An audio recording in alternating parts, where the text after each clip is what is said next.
Gracias por acompañarnos en su programa Acceso Directo, y créanme que el programa anterior estuvo buenísimo porque aprendemos cosas que no sabemos ahora sí de nuestros héroes, en este caso de José María Morelos y Pavón. Y para eso tenemos al doctor, y actualmente da cátedras en la Universidad Autónoma Metropolitana, al doctor Héctor Cuauhtémoc Hernández. Doctor, gracias por compartir todos esos conocimientos, y háblenos un poquito de José María Morelos y Pavón, ya pues metido en la insurgencia, ya en la guerra, en la liberación. ¿Cuál fue la diferencia entre él y Miguel Hidalgo Costilla? O sea, háblenos de todo esto, doctor. Bien.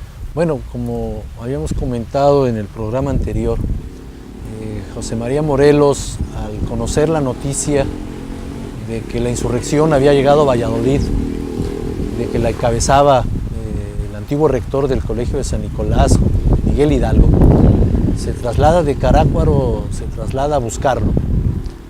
Y pues hay que recordar que en septiembre de 1810 inicia la Guerra de Independencia. En octubre de 1810, José María Morelos ya está incorporado a la Guerra de Independencia. Y en la reunión que tiene con Miguel Hidalgo, ¿qué platicaron? No lo sabemos, pero sí sabemos lo que le encomendó. Y ahí se demuestra que Miguel Hidalgo pues le vio algo a Morelos, ¿no? Le vio algo de Morelos en cuestión de prestancia, de liderazgo, de ímpetu, y le encomienda tomar el puerto de Acapulco, insurreccionar al sud novohispano y tomar el puerto de Acapulco, que después de Veracruz era el segundo puerto de más importancia. ¿Por qué Acapulco y no Veracruz? Porque pues estaba más cerca de Valladolid, ¿no? Estaba mucho más cerca de Valladolid y estaba iniciando la guerra por la independencia. En el momento en que se entrevista con Hidalgo o Morelos, Hidalgo se movía hacia la Ciudad de México, a la famosa batalla del Monte de las Cruces. Entonces iban a acercarse hacia el centro apenas. Entonces la parte que estaba insurreccionada, que era la parte occidental de Nueva España y central, Guanajuato, Michoacán, pues lo que seguía era el sur novohispano, y el puerto de Acapulco pues era el puerto más cercano, ¿no? De ahí que se le haya dado esa encomienda, aparte de que por supuesto eran territorios conocidos por Morelos en ese sentido, y se sabía de que ya había una insurrección en esa parte de Nueva España, y que pues se le encomendaba a Morelos organizar esto, ¿no? Entonces Morelos se traslada para allá, es su primera campaña, empieza con pocos hombres, los va incorporando conforme va caminando por los poblados de Tierra Caliente, llega al puerto de Acapulco, varios enfrentamientos militares, no logra el objetivo primero de ello, se entera de los desastres que habían sucedido en Aculco, en Jalisco, en Puente de Calderón, la huida de los principales jefes, primeros jefes insurgentes, Hidalgo, Allende, Aldama, hacia el norte, y él sigue luchando, ¿no? Él logra que se incorporen familias de rancheros, los Galeana, la clase media, los Bravo, etcétera, y logra tomar poblaciones importantes del sur, ¿no? Logra tomar Chilpancingo, Tixtla, Chilapa, que fue la que más trabajo le costó, y empieza a organizar un gran ejército, ¿no? Un gran ejército. Desde allá se empieza a ver la diferencia de luchar y ser estratega. Así es, porque a él, en el momento en que se conocen las amargas noticias acerca de la aprehensión de los jefes insurgentes, pues les toca reorganizar el movimiento, ¿no?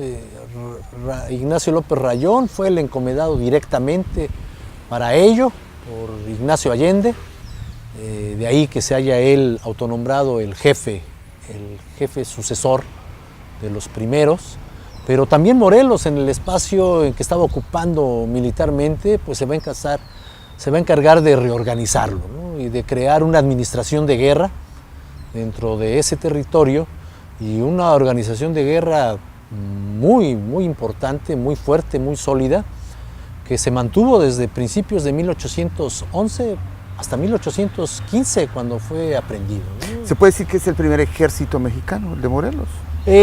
Pues podríamos decir que el primer ejército libertador, no mexicano, porque ni ellos se llamaban mexicanos, se llamaban ejército americano. No existía todavía el gentilicio. Hasta 1815 empieza a aparecer el de la América Mexicana. Pues se podría decir que el primer ejército popular libertador fue el de Hidalgo. Y el segundo ejército importante libertador fue el de Morelos, pero ya más organizado, mucho más organizado. ¿Y llega a tener ayuda del extranjero? No. Siempre trataron de crear nexos con los Estados Unidos, se entablaron pláticas con algunos comisionados ingleses, pero nunca llegó el apoyo, Nos vamos a un corte comercial.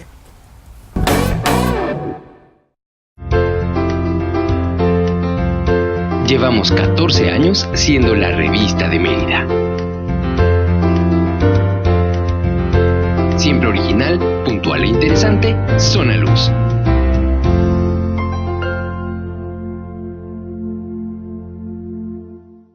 Mucho ganas con tu pago, mucho ganas al pagar, muchos premios y regalos cuando pagas tu predial. Aprovecha los descuentos que de buenos van a estar.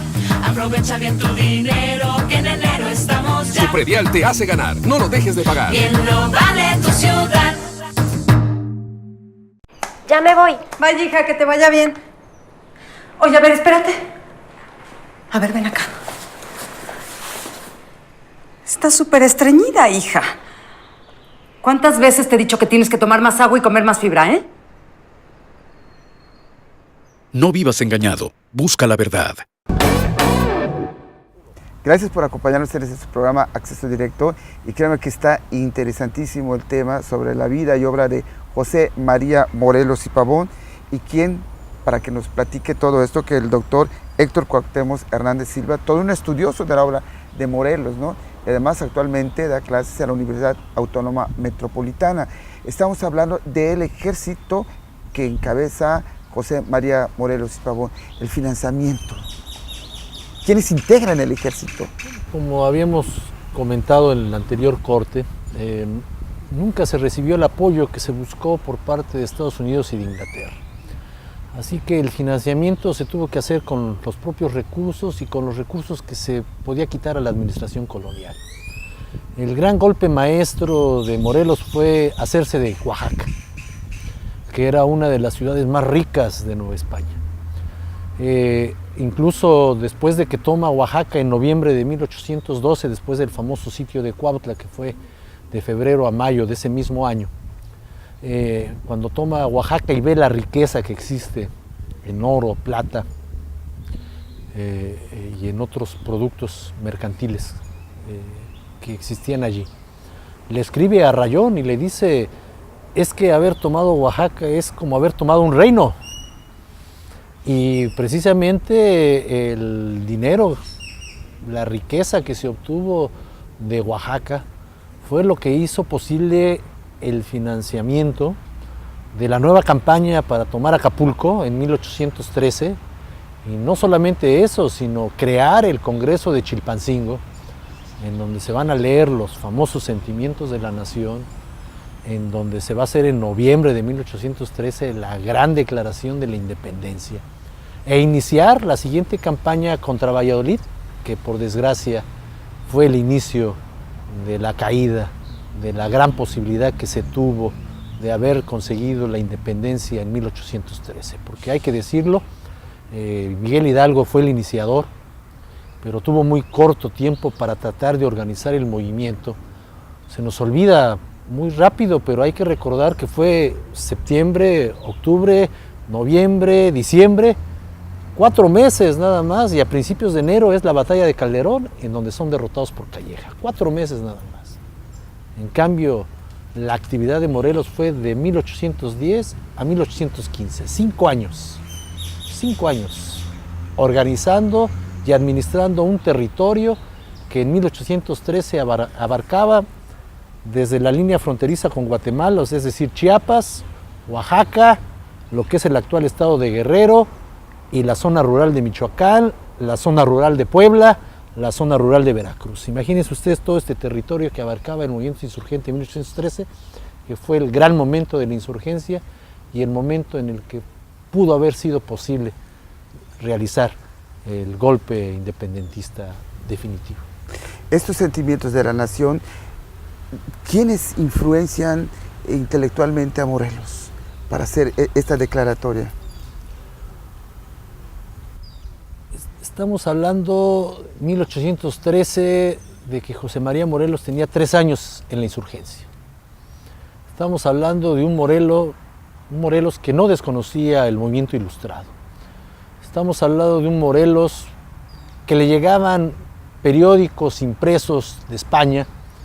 Estamos hablando de un momento en el que se supone que el imperio español es liberal y que se podían conocer ideas políticas liberales.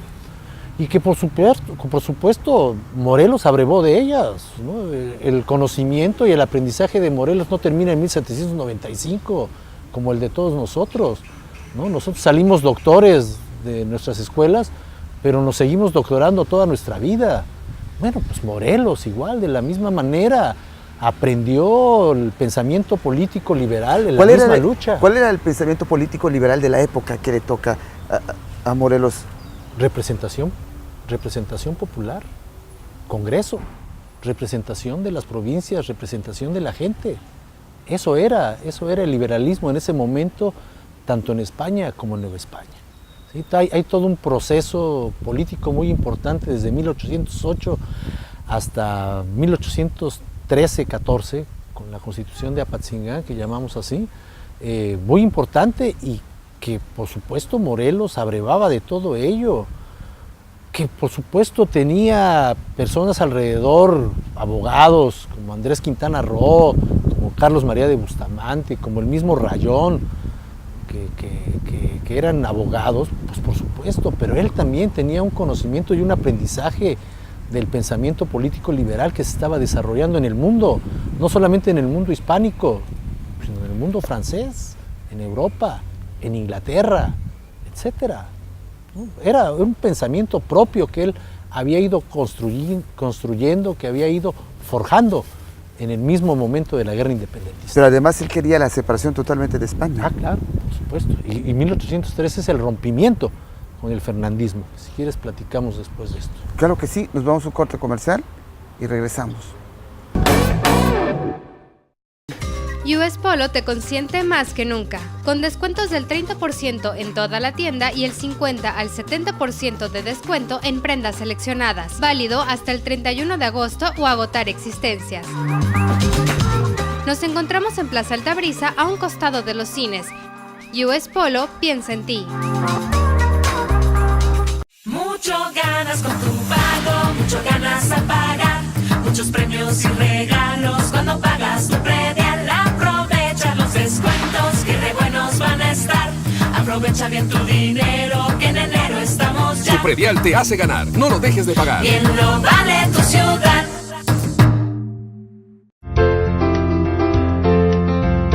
Llevamos 14 años siendo la revista de Mérida.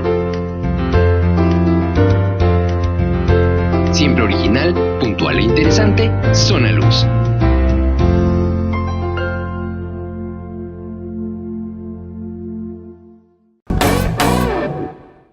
Gracias por acompañarnos en este programa, que realmente es interesantísimo hablar de José María Morelos y Pavón, y que el doctor Héctor Cuauhtémoc Hernández Silva, ¿verdad?, para platicarnos de este gran personaje.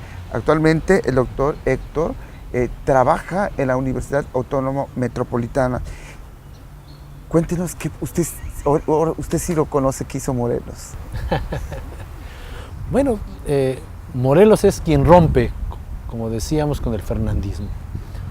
Hay que recordar que cuando Miguel Hidalgo se lanza a la guerra armada, a la lucha armada, gritan ¡Viva Fernando VII! Viva Fernando VII. ¡Viva Fernando VII!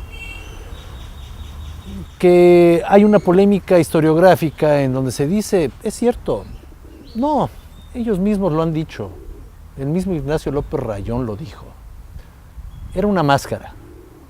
Desde el primer momento, desde las conspiraciones, desde los primeros movimientos de 1808, se buscaba la independencia.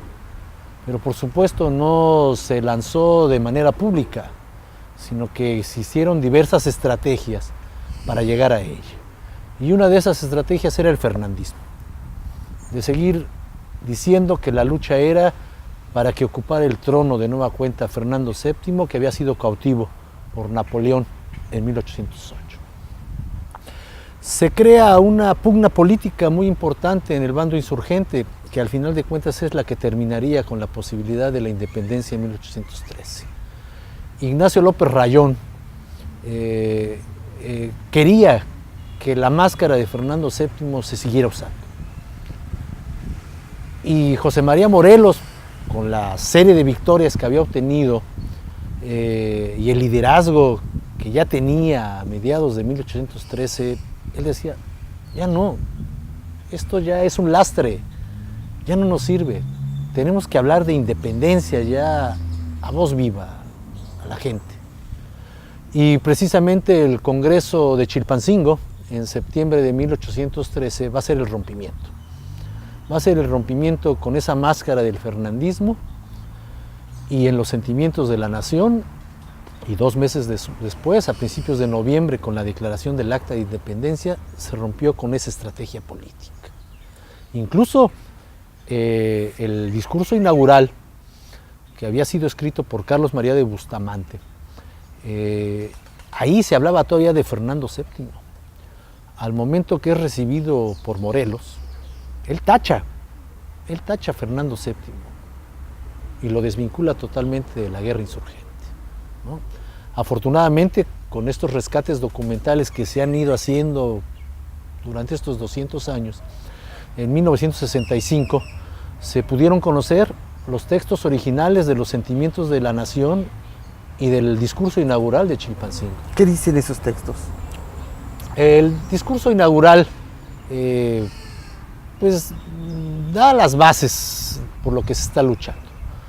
Pero en el discurso escrito por Carlos María de Bustamante se habla todavía de que vamos a defender el trono de Fernando VII. Al momento que lo lee José María Morelos, lo tacha y lo quita. Y al momento de leer él el discurso inaugural, se rompe con el fernandismo. Los sentimientos de la nación no los leyó él, algo muy simpático. Los lee su segundo, Rosáins. Juan N. Rosáins, su segundo secretario que tenía él, Rosáins, lo lee. Y bueno, es aunque son más puntos, pero es el decálogo de la insurgencia, ¿no? Nunca un texto, nunca un documento, salvo el Plan de Ayala de Zapata, había sido tan explícito en la lucha política y popular que estaba desarrollando la insurgencia en ese momento. Las logias masónicas tuvieron mucho que ver en esta lucha con Morelos. Fueron parte, pero no participaron mucho en la cuestión de la guerra insurgente que estaba desarrollando en el sur, sino más bien la conexión masónica se puede ver en la Ciudad de México. Y es muy probable que el grupo secreto que se formó en la Ciudad de México en aquel entonces, que son los famosos Guadalupes, hayan tenido nexos con la masonería o cuando menos hayan utilizado la estructura de organización que los grupos masónicos tenían, ¿no? Se dice que el virrey Venegas era masón, ¿no? Es decir, la masonería llega en ese momento a Nueva España, ¿no? En los inicios del siglo XIX. De la parte de alguna ala de la iglesia, ¿recibía apoyo Morelos o de ninguno? No, pues claro, por supuesto. No, pues hay que recordar, incluso Simón Bolívar decía, que la distinción entre los movimientos independentistas de Sudamérica con el de México era de que en México los sacerdotes eran los líderes. La incorporación de los sacerdotes, del clero, fue fundamental para el desarrollo de la guerra de independencia, a tal grado que el virrey Venegas tiene que lanzar un edicto fortísimo en el cual se dice que cualquier cura que se tomara con las armas en la mano era fusilado. Pues nada más hay que recordar, pues, Miguel Hidalgo, José María Morelos, Mariano Matamoros, los grandes líderes de nuestra insurgencia fueron sacerdotes. El clero ilustrado, el clero progresista ilustrado, como existe en la actualidad, un clero progresista. Algo significativo. No, lo significativo de él no son, como te comentaba al inicio de estos programas, no es ni de dónde vino, ni de dónde surgió, ni cómo murió, sino que el camino que hizo y el liderazgo que provocó y la situación tan importante que creó en el mundo novohispano y sobre todo en los pueblos campesinos y en los pueblos indios que se habían levantado con Hidalgo y que se volvieron a levantar con Morelos, de la posibilidad de conseguir un mundo distinto, ¿no? Hay un vínculo muy fuerte de la imagen progresista y de la imagen popular de Miguel Hidalgo con Morelos, en donde no solamente hablaban ellos de establecer un gobierno independiente, de establecer un gobierno representativo, que esa era la pauta del liberalismo en ese momento, sino un gobierno que viera por las clases populares. Eso es fundamental en el pensamiento político y social de Miguel Hidalgo y de José María Morelos. Doctor, gracias por estas entrevistas y créame que nos ha ilustrado bastante. Muchas gracias.